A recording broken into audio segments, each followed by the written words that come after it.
I'm gonna be that guy and stand up for the F-104 starfighter and what it contributed to aviation history.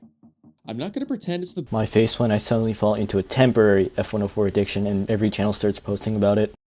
With one of those channels being me. Wow!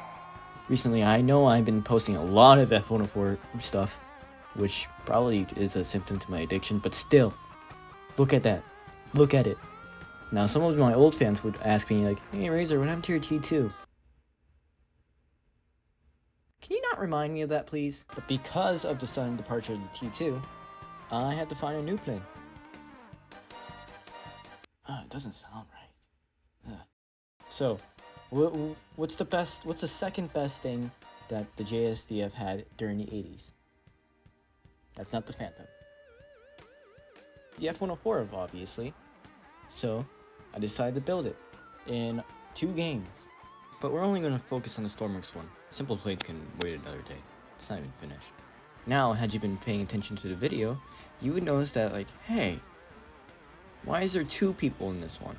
You see, I intentionally chose this one because I have a very special occupant to put in the back seat. My girlfriend. Yeah. I don't mean to brag or anything, but I'm gonna propose to her when I get back. I even brought flowers. Oh god!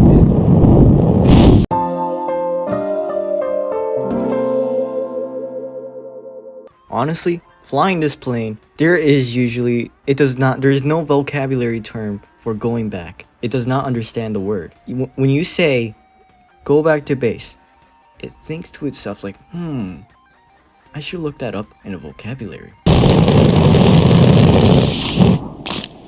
But seriously though, the survivability on this plane is absolutely poo-poo. Like, when I mean poo-poo, I mean poo-poo-poo-poo. Like the very bad poo-poo. Because when you usually get shot by a missile, especially in the middle, it will just spaz out. Horrible. I don't recommend the experience. And if you get hit in the wings, well, your wings are gonna fold in and then you're gonna fall. Not really good. But Razor, stormworks isn't that bad. Why does your plane do that? See, I cannot speak of this server because it does not exist. But I got a very delightful experimental engine that's probably been leaked already, so who cares? Why don't we just say it's historical accuracy? Now, disregarding its track record, why don't we just get into how I built it?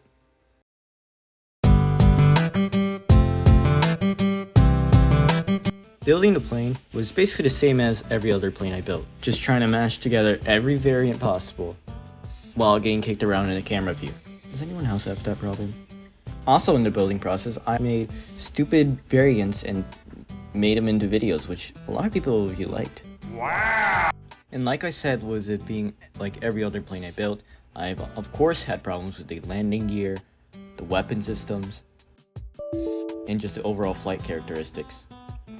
Seriously, this isn't good. But along with the minor incidents that came with it, it wasn't really that bad of a build. But it may be horrifying to the average person who looks at this, because all of the stuff I just mashed into this hodgepodge. Is it just an arc jet? I don't know. You tell me. Because this thing is kind of... Once I put it into multiplayer, it's gonna be horrible. Like, multiplayer itself is already very poor. Well, I haven't played it in a while, but I don't have high hopes for it. And that makes me much more worrisome about the weapons I use, like the one shown on screen. This one's manually guided, so... Good God. The input delay is going to be horrible. And obviously, no, it hasn't seen real combat yet. Me and Cameron have been only doing practice runs on a little target that I made, which obviously is going pretty good. It's been dropped! Oh God! But only time will tell on its combat performance, and I'll leave that topic for another video. Anyways, bye-bye.